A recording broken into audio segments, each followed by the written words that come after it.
One UI 8 is getting a major Galaxy AI upgrade, but there's a twist.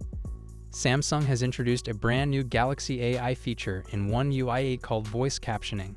This tool can instantly turn spoken words into written text, whether it's from a video, phone call, or even a real-life conversation happening nearby. What sets it apart from regular live captions is that it can also translate speech into other languages and even summarize what's being said.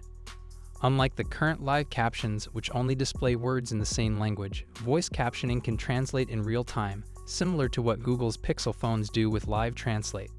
On top of that, it can give you a quick summary of what you're watching or hearing, and even let you save both the text and audio for later.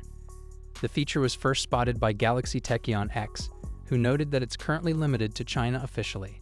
That said, if you're on a Galaxy device with One UI 8, or even One UI 7, you can still try it by manually installing the APK. After installing, you'll need to add the voice captioning toggle to your quick settings, grant all required permissions, and choose from the available languages to enable translation. Android Authority tested the APK on a Z Fold 7 running One UI 8. While the shortcut appeared in quick settings after setup, the app kept crashing and wouldn't stay open.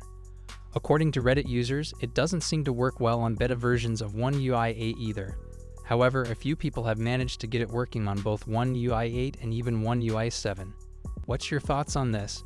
Let me know in the comments section.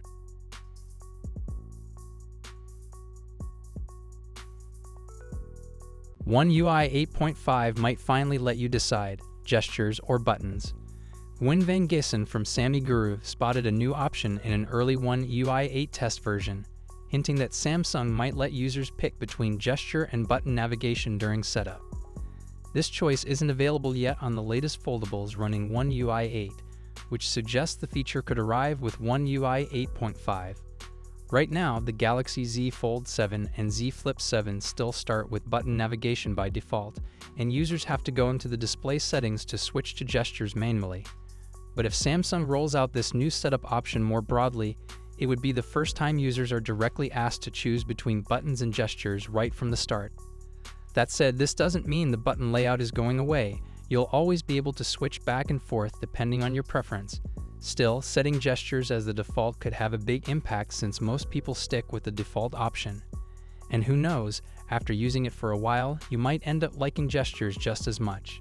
This change would also bring Samsung more in line with Google's evolving design approach, especially with Android 16 focusing heavily on smoother gesture controls and a more edge-to-edge, full-screen experience. The option hasn't shown up yet in any public versions of One UI 8, and even Samsung's latest flagships don't have it, so it's likely we'll see it arrive with One UI 8.5 or sometime after. Chances are the Galaxy S26 lineup, including the S26 Pro, S26 Edge, and S26 Ultra, might be the first to bring this feature out of the box. What's your thoughts on this? Let me know in the comments section.